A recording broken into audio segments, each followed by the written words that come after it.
What kind of Christmas text is this? Where are the shepherds and the magi? Where's the star in the east on Christmas morning? Where's the manger and the hay? Where are the angels that we've heard on high and the shepherds watching their flock by night? John's gospel doesn't have any angels singing Gloria. John's gospel doesn't even have the Mother Mary looking upon the baby, Joseph the dad with pride and joy. We three kings of Orient are. They're not here. I like the baby. How about you? The baby's cute. The baby's cuddly. Multicultural, Afro-Semitic flesh, baby flesh, born of the people of David, soft and cuddly. The baby smells good. The baby's lovely. And when we preach about the baby, we have a chance to kind of stand back and say, look at how God brought the baby into the world to heal us and save us and teach us how to be loving and generous and kind, because the baby pulls out of us the very best of us, right? John's not saying that at all. John actually is saying that in the beginning, when God was creating the heavens and the earth was a formless void and darkness covered everything, that right there at the beginning of time was the Word. The Word was God, the creating Word of God. In Hebrew, it's dabar. But the very Word of God that spoke the creation into being and said, let there be light and let there be dark and let there be a firmament between the light and the dark. Do you know what a firmament is? The very Word of God that called that into being was there at the beginning with God, and that Word was God, and that Word put on legs and hands and feet and elbows and sinews and maybe even a little bit of a pot belly.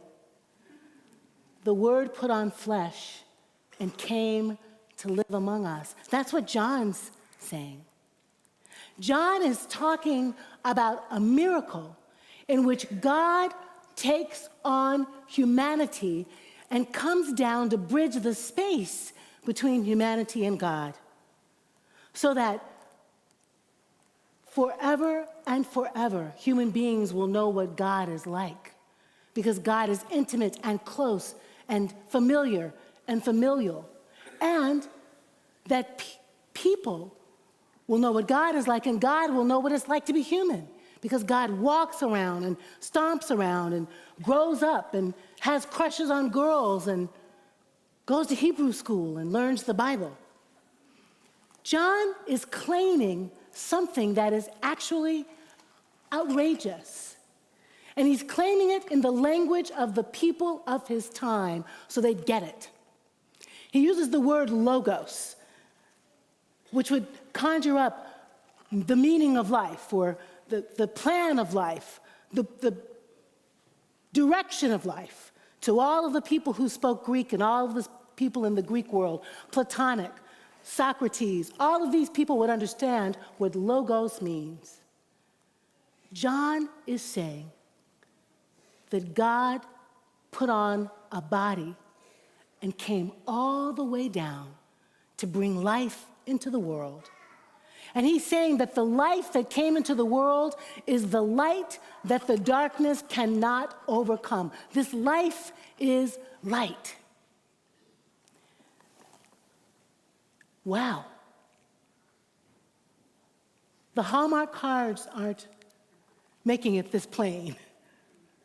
The tinsel on the tree and the jingle bells in the mall isn't saying what this is saying.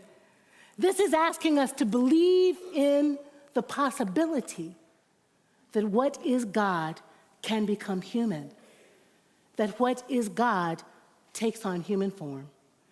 And the one who came says, you are the light of the world. John's gospel tees up an ongoing sense of incarnation.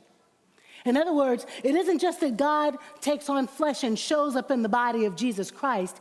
God shows up in you as light for the world. There aren't any hymns about you being God in the flesh.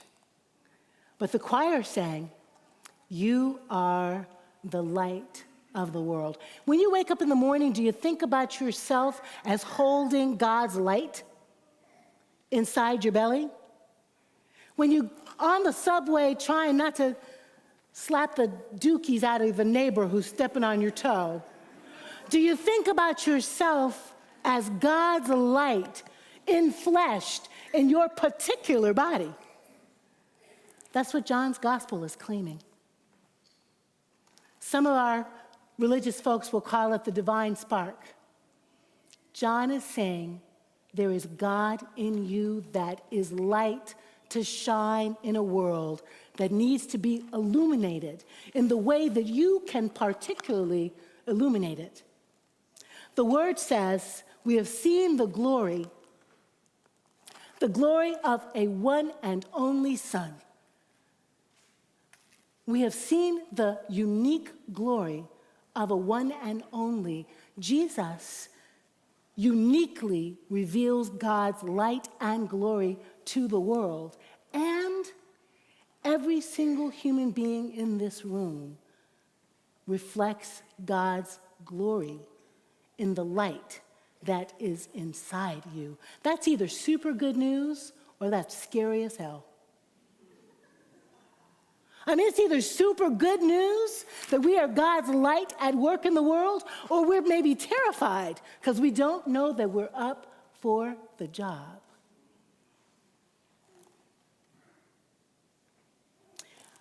Let's just assume that I'm right and you're light. Will you try it on with me for a little bit? Thumbs up.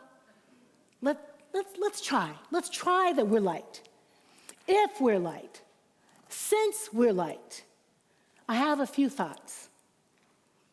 Because we're light, let us love one another with enough wattage to drive out hatred. Let us love one another with enough wattage to drive out hatred. Martin Luther King Jr. says, darkness cannot drive out darkness. Only light can do that.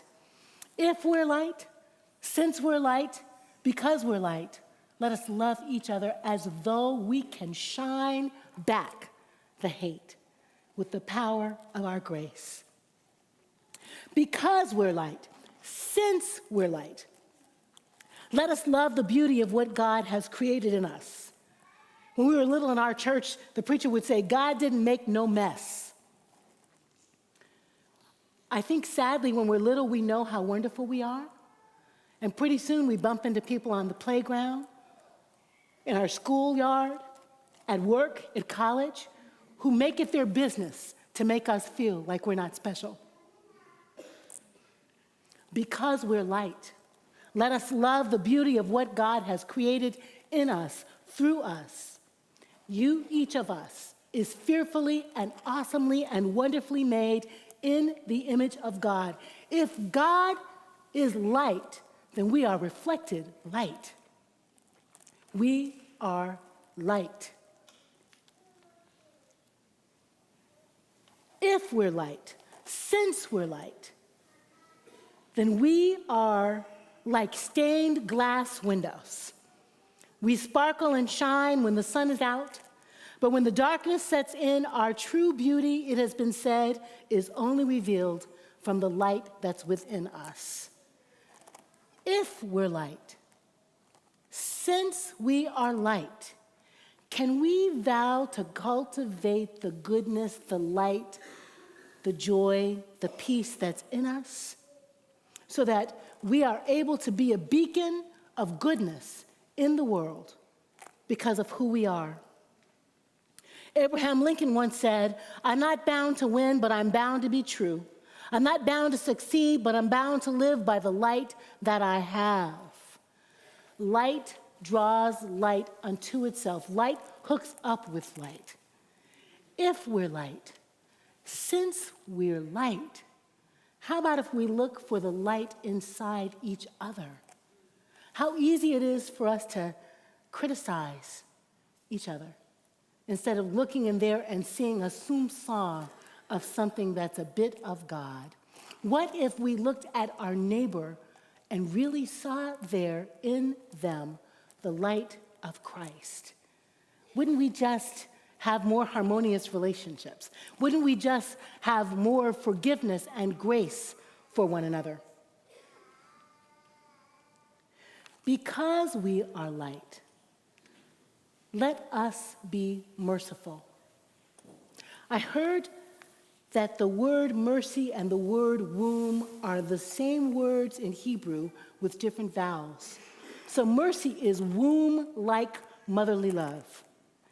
If we're light, since we're light, how about if we love one another with mercy?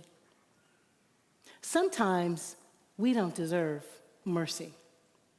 Sometimes the right response to our behavior is just a diss, you know? Maybe I'm the only one, but there are days when I feel like either because of a private summer or just not enough rest, I'm just a cranky, hot mess. Can anybody relate to that? Is it just me?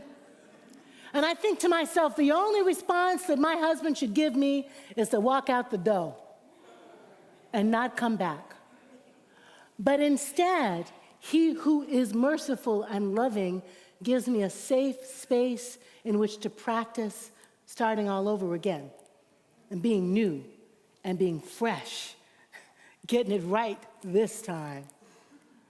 Since we're light, we have the opportunity to be grace and a space of healing and forgiveness for one another. Since we're light, we know how easy it is for dark places to rankle us, to throw us off our game, to make us feel like we're not worthy. We have such terrible things, some of us, in our story. We find ourselves thinking, wow, how can I be light given my background, given my stuff? Since we're light, we have the capacity to reignite light in each other by extending each other a fresh start, a clean slate, mercy, and forgiveness. John's gospel doesn't say anything about angels or shepherds or magi or mangers. John's gospel says God put on flesh and came all the way down to be with us. And he echoes a kind of ongoing sense of incarnation that happens because the one who is light says we are light. We, like Jesus, are the light of the world. I don't always believe it about myself. Will you believe I'm light when I'm not sure? And I promise when you're not sure, I'll hold the faith of your light inside my heart. I'll remind you that you're not the things your family did or the voices in your head. You're not the pieces of the brokenness inside you. You are light. You are divinity defined. You are the God on the inside. You are a star. You are the sun. You are all light. You are light. You are light. You're all light. You are light. darkness, it can't touch your light.